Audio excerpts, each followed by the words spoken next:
The award made by an arbitrator can be set aside if the arbitrator acts beyond jurisdiction.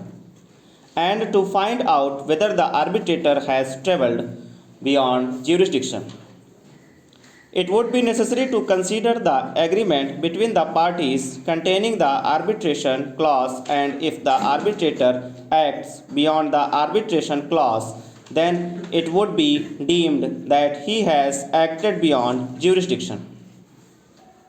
In order to determine whether the arbitrator has acted in excess of his jurisdiction, what has to be seen is whether claimant can raise a particular claim before the arbitrator. If there is a specific term in the contract or the law which does not permit to the parties to raise a point before the arbitrator, and if there is a specific ban in the contract to the raising of the point, then the award passed by the arbitrator in respect thereof would be in excess of his jurisdiction. In the instant case, goods stored in the warehouse were stolen. The question about damages payable by warehouse to owner of goods were referred to arbitration. The warehouse raised a plea before the arbitrator that the damages, if any, are to be restricted to the declared value of the goods in the agreement entered into between the warehouse and the owner of goods through its clearing agent.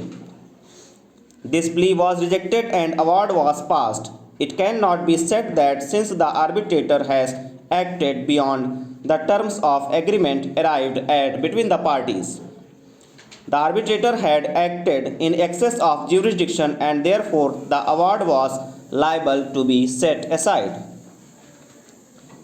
The West Bengal State Warehousing Corporation hereinafter referred to as the Corporation and the Superintendent Oil Installation Warehouse have filed this appeal by special leave against the judgment and order passed by the Calcutta High Court in favor of Sushil Kumar hereinafter referred to as the respondent .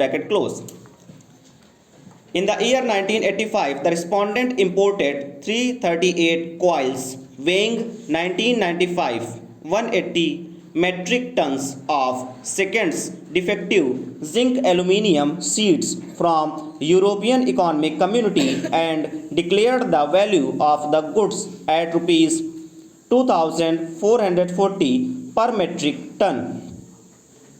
The customs authorities assessed the value of the goods at rupees 3995 per metric ton. The goods were kept in the godown of the corporation.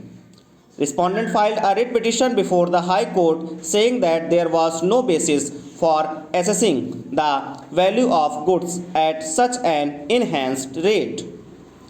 A learned single judge issued an interim direction for the goods to be released to the respondent upon furnishing a bank guarantee for 50% of the disputed custom duty and the personal bond for the balance of the disputed duty.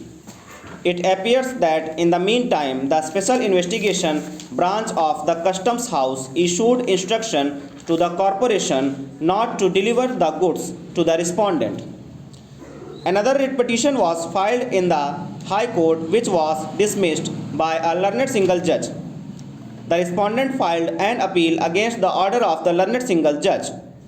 During the pendency of the appeal, a theft took place in the warehouse corporation and 18 coils weighing 107.152 metric tons belonging to the respondent were stolen. Stop.